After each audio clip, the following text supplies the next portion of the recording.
Hi everybody, and thank you so much for tuning in today, and welcome to the home of all things FIFA Career Mode. If you are a first time viewer and you do go on to enjoy this video, please help the channel grow by hitting that subscribe button.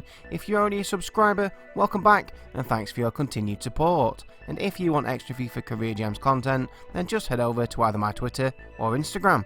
In this video I will share with you a couple of tips that will help you along the way when buying and selling players in FIFA 21 Career Mode.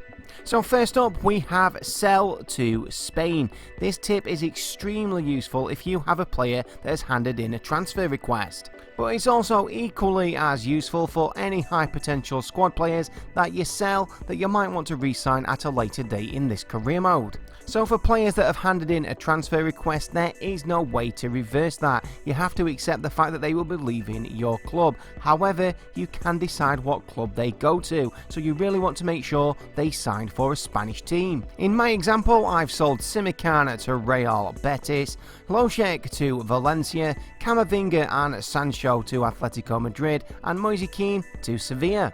So the reason you want them to sign for a Spanish team is 99.9% of the time, all young players when signing for a Spanish club will be given a release clause. So should you choose to, and if you have the budget, you can re-sign that player you've just had to sell immediately.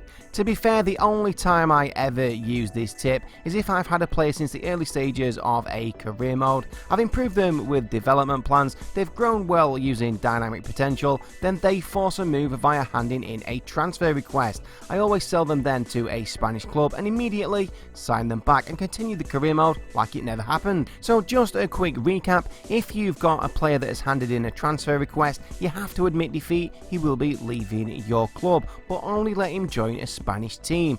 That way he will be given a release clause, meaning you can immediately sign him back. Therefore, you've not lost any of the time you've invested in proving that player.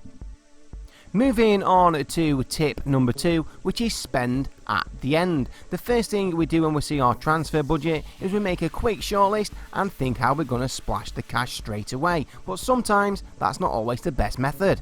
Now this tip is for players who use strict negotiations. I'm not a fan of loose. It basically means you can sign any player at any time for any club, which is not always that realistic. So when using strict negotiations, the common perception is players that have recently transferred to a new club are not available until the second season. However, that is not the case. If you wait until June at the end of the season and go back into your transfer hub, all the players that have recently transferred and not been available all season are now eligible for transfer. So if you've saved some of your transfer budget, you can sign a player at the end of the season and he will join your club from day one of the following season. And this is a tip that I do use in a lot of my career modes, especially when signing regens from other clubs as they're not available when they first appear.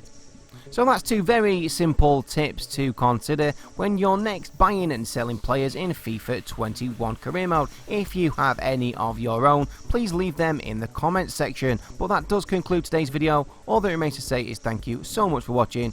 Please remember to tune in next time. Until then, it's FCG out.